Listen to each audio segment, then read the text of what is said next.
Yesu ashimwe bene data, ndabasuhuje mugira amahoro mu izina rya Yesu Kristo. Murugana na mwene so Bruce Kayitare. Imana iduhana umugisha. Dushimiye Imana ku burinzi bwayo bukomeye, dushimiye Imana ko itwitayeho, dushimiye Kristo ko yabanye natwe kandi atubereye mwiza. Reka dusenge tuganire ijambo ry'Imana. Mwami wacu mu izina rya Yesu Kristo, tugushima amahirwe yo kumva ijambo ryawe. Reka rigire imbaraga nk'izo ryagize muri Atenayi, ndetse rigire ubushobozi nk'ubwo wowe usanganywe mu mitima y'abaryumva. Rero rihindure byinshi kandi umwuka wera akorera muri ryo. Icyubahiro gikomeze guhabwa wowe mu izina rya Yesu Kristo. Amen. Tugiye gusoma ubutumwa bwiza uko bwanditswe na Yohana. Ndasoma amagambo asa nkaho ari menshi, reka mpere ku murongo wa mbere ndageza ku wa 9. Haranditswe ngo, hanyuma y'ibyo haba iminsi mikuru y'Abayuda, nuko Yesu agiye i Yerusalemu. Kandi i Yerusalemu bugufi bw'irembo ry'intama hariho ikidendezi mu Ruheburayo cyitwa Betesida, cyariho amabaraza 5. Muri ayo mabaraza hari abarwayi benshi, barimo impumyi n'ibirema n'abanyunyutsi. Bari bategereje ko amazi yihinduriza, kuko rimwe na rimwe marayika yaramanukaga akajya muri icyo kidendezi agahinduriza amazi. Nuko umuntu wabanzaga kujyamo amazi yihindurije niwe wakiraga indwara iyo ari yo yose.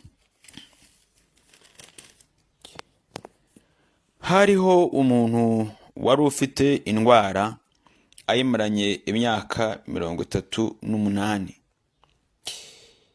Yesu amubonye aryamye, amenya yuko amaze igihe kirekire arwaye.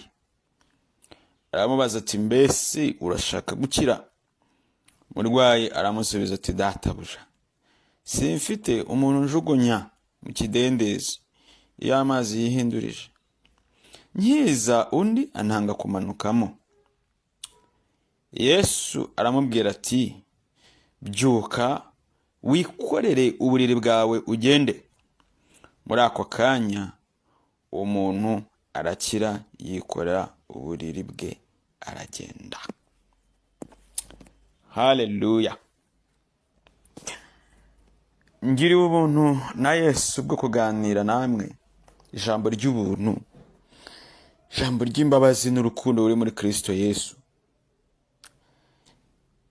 kugira ngo tujyanirane rero ubutumwa bukubiye muri iri jambo, cyangwa se icyo mwita teme cyangwa intego. Iravuga ngo ubwo Yesu ahari birahagije. Haleluya. Ubwo Yesu ahari bigize gute? Birahagije, kuko niwe w'ingenzi. Narembize rero ngo duhawe andi mahirwe yo guhishurirwa imbaraga ziri muri Kristo Yesu. Uyu munsi reka itegeko ry'umwami rikore ku byawe byari bigutinzeho. Tuvuge tuti amena. Usomye uhereye mu gice kibanza, igice cya 4, ubona ahantu Yesu yagiye yarimo ngo ajya Sukara, ngo hanyuma ngo agera ku iriba ryitwa iriba rya Yakobo, ahurira n'umugore w'umusamariyakazi.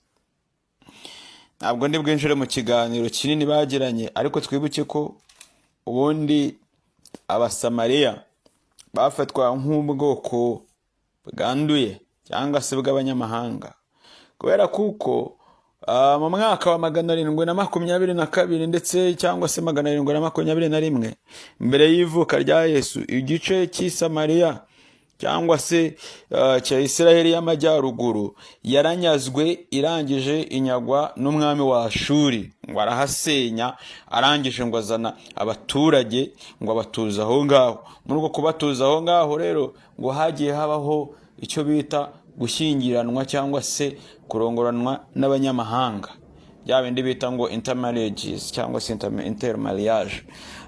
Ibyo rero ngo byatumye hagati y'abanyamahanga n'Abisirayeli batubahirije itegeko ry'Imana havuka ubwoko bushya, ubwo nibwo bwitwa ubw'Abasamariya.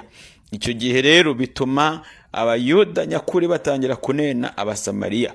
Niyo mpamvu Yesu yazamuye ikiganiro, umugore amwitegereje amurebye abona yambaye nk'Abayuda ndetse bamenya nk'Umuyuda, uko Abayuda n'Abasamariya ntabwo bambara kimwe, ntabwo banywa bimwe, ntibasangira, ntibagire. Ariko ndashimira Yesu utarobanura ku butoni, ndashimira Yesu waciye bariyeri z'imico n'amadini n'imigenzo n'imiziririzo, ahubwo akazana imbabazi n'urukundo.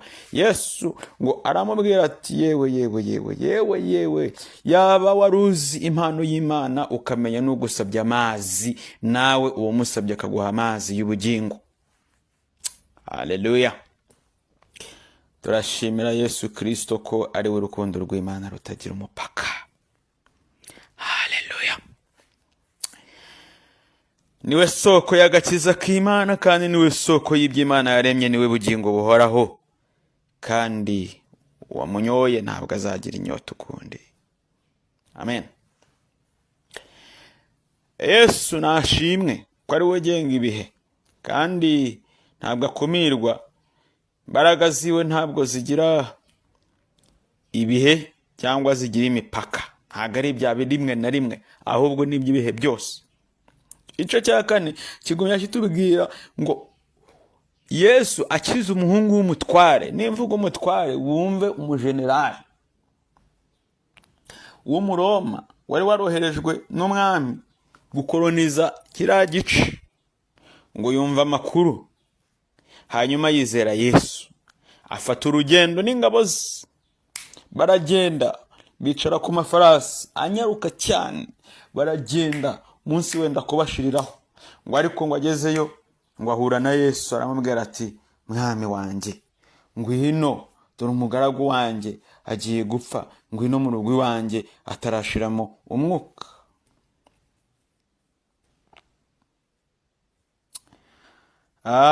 Yesu ngo aramubwira ati oya, genda umwana wawe yakize. Mu by'ukuri umwana we yararwaye kandi arembye, ukurikije ranka uyu muntu yarariho, kandi wakurikiza ukuntu ubuyobozi cyangwa se ubutegetsi bwa Roma bwari bukomeye. Ni nk'uko byumve neza, Roma ya kera gihe iruta Amerika y'uyu munsi. Fata rero umuntu wananiwe gufata kohereza umwana mu bitaro bikuru by'iwabo kandi n'ubuvuzi bwari buteye imbere, yananiwe kubwira amaescort ngo amukize, yananiwe kubwira abandi bajana bagaragu ngo amukirize umwana, akaza gushaka Yesu. Izindi mbaraga zose zarangiye, haba hasigaye za Yesu kandi zirakora mu izina rya Yesu Kristo. Abantu bishingikiriza ku mbaraga z'amafaranga, bakishingikiriza ku mbaraga z'imiryango, bakishingikiriza ku mbaraga z'amashuri, bakishingikiriza ku mbaraga z'icyo bari cyo, ariko nta bimenyetso, nta nzira, nta nsinzi, habayeho gutsindwa burundu. Yesu abagihagaze, Yesu abagitsinda, Yesu abagikora. Haleluya. Mana ishimwe. Cyame ibi bintu mukabyumva. Hanyuma uyu nguyu ngo arataha, ngo bukeye wumve ukuntu hari kure, kuko bagendaga ku mafarashi s'il vous plaît. Bukeye akiri mu nzira agenda, ngo abagaragu be ngo baramusanga, baramubwira bati umwana wawe ni muzima. Haleluya. Hanyuma ngo babaza igihe umwana yorohewe, baramubwira bati ejo ku isaha ndwi niho ubuganga bwamuvuyemo. Nuko se amenya yuko ari ya saha Yesu yamubwira ati umwana wawe ni muzima.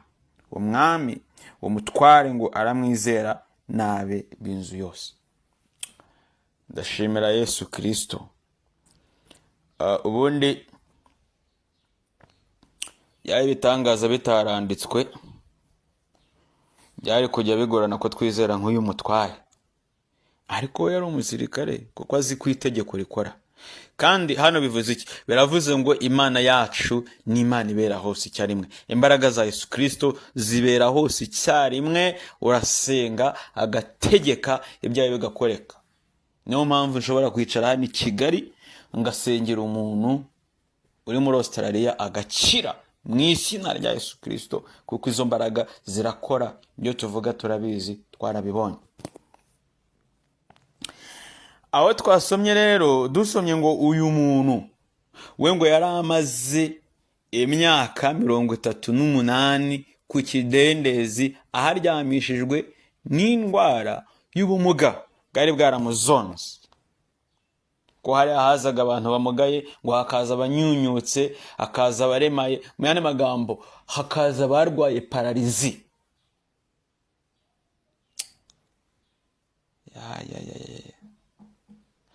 Uyu muntu rero ahamara imyaka 38. Ibyo byari bizwi neza, nta muntu wo muri ako gace utari umuzi. Yewe twibuke ko hari Yerusalemu hafi y'urusengero, noneho by'umwihariko ngo ku irembo ry'intama. Irembo ry'intama hariya ni nko mu isoko, ubundi niho baguriraga ibitambo bajya gutamba. Ikintu gitangaje rero, kuko n'abatambyi bari bahazi, hanyuma n'abantu barahazaga. Imyaka 38, kugira ngo ngire 38 byaranyahagije. Ndashimira Yesu Kristo wayintambukije, kandi akayintambutsa arangiriye neza, naramumenye, yarampaye ibyo nari nkeneye byose kugira ngo mbe ndafite amaganya. Yesu nashimwe. Iyo myaka yose nta muntu n'umwe, nibura n'umunsi n'umwe, wigeze amugirira impuhwe ngo mujugunye mu kidendezi basabe yamuhindura ubuzima. Yandeba abantu duhora tunyuraho, ukamunyuraho rimwe na rimwe ukamuha 100, irindi 500, ariko mu by'ukuri abantu twese tunyura, twirirwa tunyura kuri aba bantu muri iyi Kigali cyangwa se no hirya no hino basabiriza. Ubu habuze n'umuntu n'umwe wagirira no muntu umumaro ngo baganire aba yamukorera ikintu kimuhindurira ubuzima. Imana dukore ku maso idufashe.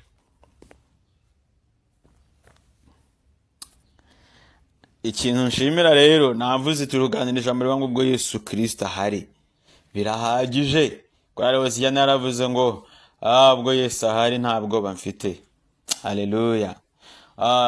Yesu Kristo rero umwami wanjye warahingutse, ngo amubonye aryamye amenya yuko amaze igihe kirekire arwaye. Impuhwe ziramufata, urukundo ruramusaba, yumvamo kumuterura, yumvamo kumugirira neza, yumvamo kumuteturura mu bantu akamukiza. Ndashimira umwami w'abami ujye udutetura mu bantu. Niko Elizabeth yavuze ngo uko niko umwami yangenje mu minsi yanjye yandebagamo, akaneturura mu bantu, amuha gutwita, arabyara, ari umukecuru ukuze. Imana ishimwe. Ibimenyetso byasibanganye. Ndashimira Imana yahamagaye Aburahamu. Haleluya. Imuhamagara ari umusaza kandi atarabyizera neza, ariko imujyana hanze, iramubwira ngo itegereze kiriya kirere wakibonye. Amaze ngo urareba cyangwa ngo nareba inyenyeri, abango wabasha kuzibara ngo bara ngo izi nyenyeri zingana, ngo kandi nk'umusenyi wo ku nyanja niko urubyaro rwawe ruzangana. Imana ishimwe. Abahanga bavuga yuko ubundi umuntu uzi ijisho rishobora gukurura rikabara inyenyeri 6,000. Aburahamu yarabirebye biramucanga. Erega ibintu wowe ubona bidashoboka, Imana yabikora bikakuvanga ukayoberwa ibyari byo. Ariko ku Mana ntago biyicanga, ahubwo ni Imana igenga ibihe, ni Imana nyiri ibihe, ni Imana itegeka, ni Imana ishobora bingahe byose. Yesu we ndagushimiye, ushimwe cyane kuko uri umwami mwiza. Ndagushimiye yuko ujya umenya uko tumeze. Ngo Yesu niwe wenyine wahageze amenya uko ameze, kandi ndashimira Yesu yuko yasezeranye ko azabana natwe kandi tukagumana mu byago no mu makuba. Uyu muntu abandi bose bari baramutaye, ariko Yesu arahaza aramusanga. Hanyuma arabaza ngo mbese urashaka gukira? Kubera isereri n'agahinda n'ibihe birebire umuntu ariko we umunyabibazo hinduko ageragera hakaba nk'umusazi. Ubutindi bugira nabi, Imana butwambure mu izina rya Yesu Kristo. Haleluya. Hanyuma rero undi ajya muri rwinshi, ariko Yesu ntabwo ntiyita kuri ibyo ngibyo, ntiyita ko uyu muntu atanizeye, ntiyita ko atanamusobanukiwe, ahubwo atanga itegeko aravuga ngo rekura uyu muntu nonaha, nitaye ku gihe umumaranye, ntitaye ku gihe, ku mateka ye, ntitaye ku byo yanyuzemo, ntitaye ku gisuzuguro yahuye n'aha hantu, ntitaye ku buribwe yahuriyeho nawe, nonaha rekura, ondoka, kemea. Indwara iragenda ifata inzira. Amen. Nukuri ndakwifuriza guhamburwaho ibintu byakwiziringiyeho kugeza ku rwego wamaze kubyemera ukabyakira nk'aho ari umugabane wawe. Oya, never. Kuri inshuro Yesu aravuza, atanze itegeko, aravuze ngo ikorere uburiri bwawe nonaha ugende. Haleluya. Ndafashijwe Kayitare. Nshuti yanjye, Kristo arategetse, maze igihe bikwikoreye nawe ari wowe ubyikorera mu izina rya Yesu Kristo. Uyu ni Yesu unyuranyije ibihe n'amaboko, aravuze ngo uhereye nonaha birahindutse. Reka kurangarira mu bidendezi, nyiri bidendezi yaje. Haleluya. Yesu Kristo niwe soko y'iby'Imana yaremye. Ariyizi, aravuze ngo baho. Aravuze ngo nubwo isi nta mpuhwe igufitiye, we akubeshejeho. Gira ubuzima, gira kubaho. Yesu avuganye n'ingoyi y'umwanzi wawe ngo nicagagurike mu izina rya Yesu Kristo. Amateka yawe ahinduke, gukuyeho ibyo abantu bari bazi n'ibyo batazi, ibyo bemera n'ibyo batemera, akomaza umubabaro, tuvuge tutamena. Yesu Kristo wawe ushimwe. Ikintu gitangaje, abatambyi ngo bamubonye mu rusengero, noneho bajya bamuvugisha, kandi bamuvugisha batamufitiye impuhwe, batamufitiye urukundo. Baravuga ngo wowe ibyo bintu wakoze ntabwo bibaho, ntabwo itegeko ryemera yuko wikorera uburiri ku isabato. Ibi ni ibintu by'imihango y'imigenzo y'imiziririzo, yuko usomye itegeko ry'isabato si icyo ryavugaga. Kubera iki? Uyu muntu ntabwo yaraje gucuruza, ntabwo yari yikoreye ibyo ajya gucuruza, ntiyari yikoreye ibyo ajya guhaha. Nibyo Yesu yavuze, yari yikoreye ibintu bye n'uburiri bwe agendana, amateka ye, ibintu bimazeho iminsi. None se Yesu yaravuze ngo ninde muri mwe inka cyangwa indogobe yagwa mu gishanga igasaya ntajye kuyisayura kandi ari ku isabato, nkanswe gukiza umuntu Imana yaremye? Ndashimira Yesu Kristo utagira imipaka, utagira imihango n'imigenzo y'imiziririzo n'ibindi bintu yizirikaho. Kandi iki ni ikintu gikomeye. Yesu amaze gukiza umuntu yarigendeye. Hanyuma uyu nguyu rero we aravuga ngo umuntu wanyijije ngo yambwiye ngo nikorere uburiri bwanjye nigendere. Kandi ndashimira yuko uyu muntu nawe yari afite akantu nakwita ko kwizera, kuko yarazi ngo niba hari umuntu ubasha kunkiza uburwayi maranye igihe kingana gutya, uyu nguyu ntabwo yica isabato, ibyo yambwiye ni iby'ukuri, arabwikorera aragenda. Haleluya. Ndashimira Kristo. Kumva navuze nduru, ariko Yesu Kristo nashimwe. Haleluya. Yesu ntabwo yamwibwiye. Ubu ngubu Imana igitubabarira kandi twese. Umuntu arakora akantu gatoya, akavuza induru, agahamagara amateleviziyo n'amaradiyo, akandika, akavuga ibyanga bikamurenga yivuga. Ariko Kristo we utwigisha guca bugufi. Yesu ntabwo yigeze yitangariza uwo muntu, yaragiye ahubwo we yaramufitiye indi randevu yo kuzahura nawe bari kumwe atari mu kavuyo, akamubwira icy'ingenzi. Arangije aramubwira ati dore ubaye muzima, genda ntuzongere gukora icyaha ukundi, utazabona ishyano riruta irya mbere. Uranyumvira? Ingaruka z'icyaha ntabwo nzi icyaha uyu muntu yari yarakoze, nta nubwo nzi, ariko mu bintu bituvuna namwe murabizi. Arimo karande, kuko ngewe niba nsa na data wacu dusangiye n'ibindi bintu, kugeza igihe nzakirira umwami Yesu Kristo akamvana mu gisekuruza cy'iwacu. Yego, hari ibintu twita rero ngo ni imirunga mibi, iyi bidukururukaho. Niyo mpamvu tuba dukwiye kwezwa, tukihana, tukakira igisekuru gishya. Haleluya. Uyu muntu rero yari yaragendeye mu nzira y'ibyaha aida byiwe cyangwa se byabasekuruza, hanyuma bimutera kumugara.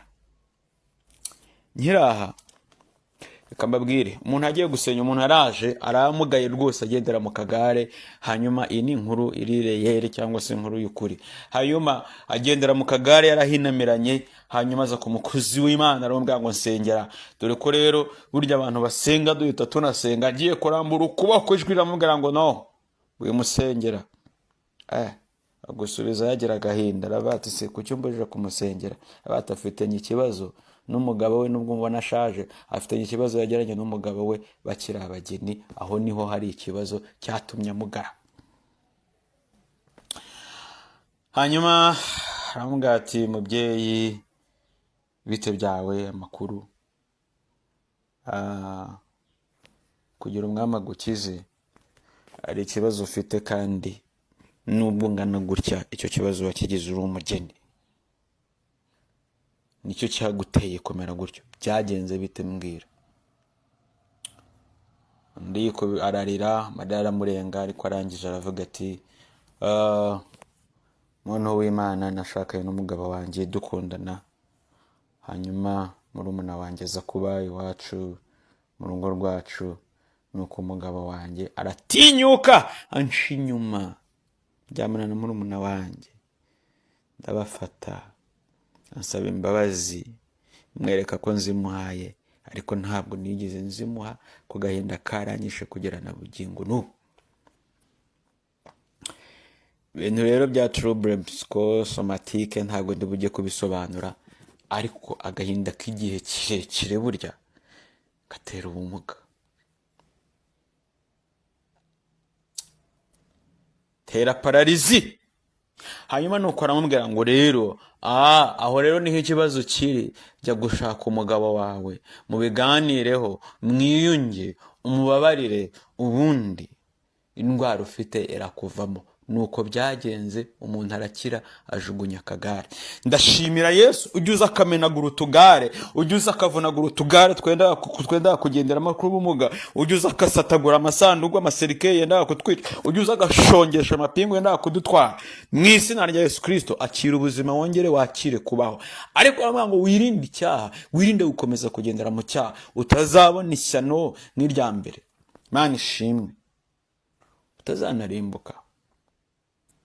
Ubundi nyambona abantu bavuga ngo duhereze Imana icyubahiro. Kwereza Imana icyubahiro ntabwo ari ukurambura amaboko, si ugushinyiriza ngo ugaragaze ko kabaye, si ugutitira, si uguhekenya amenyo, no, ni ukwirinda icyaha, ubyumve. Haleluya. Yesu aramubwira ngo wirinde icyaha, ntuzongere gukora icyaha ukundi. Reka dusoze.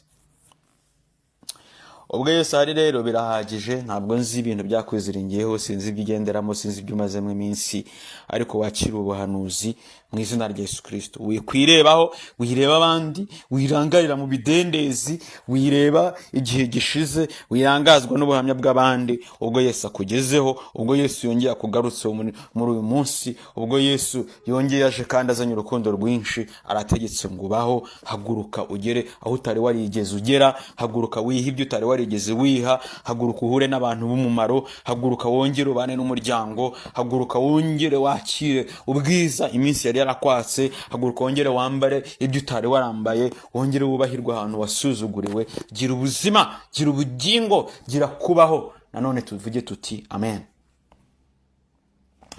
Umwami ahabwe icyubahiro kandi ni wakire kubaho mu izina rya Yesu Kristo. Shalom. Mana ndagushimiye kuko uri mwiza, ndagushimiye Yesu Kristo kuko ari we soko y'ibyo Imana yaremye, ndagushimiye yuko ubwo hari kandi itegeko ryawe rikaba ritanzwe, ibyacu bizuke, ibyacu bikaba bizutse, ibyacu bikaba bizutse, iby'uyu muntu wumvise iri jambo, ubutumwa, ubuhanuzi buvuye kuri wowe kandi byongeye gukora. Ijambo ryawe ndagushimiye ko ridashira imbaraga, ndagushimiye yuko ritagajuka, ndagushimiye yuko ridasaza. Mwami Imana yacu, reka icyubahiro cyawe cyonyine gikomeze kuganza, ubwiza bwawe bukwire mu bisi Isirayeli, ubwiza bwawe bukwire mu bakumenye, ubwiza bwawe bugere no ku batakwizera bakwizere. Kandi mwami Imana yacu, urema amashimwe afatika yayandi abantu bazi, bya bindi badushyizeho ubwo bavuze ngo unyuranyije ibihe, kandi kuko uri umugenga w'ibihe wendeye amateka. Twakiriye impinduka no kubaho bushya mu izina rya Yesu Kristo, kandi twakiriye imbaraga z'iki gihe n'izo mu gihe kizaza, kugeza ubwo uzaza ugasanga tugihumeka, tugihagaze, tukiguhamya, tukigushima. Icyubahiro kibi cyawe nanone n'iteka ryose, mu izina rya Yesu Kristo tubambiwe, amen. Shalom, mugire ibihe byiza, murakoze.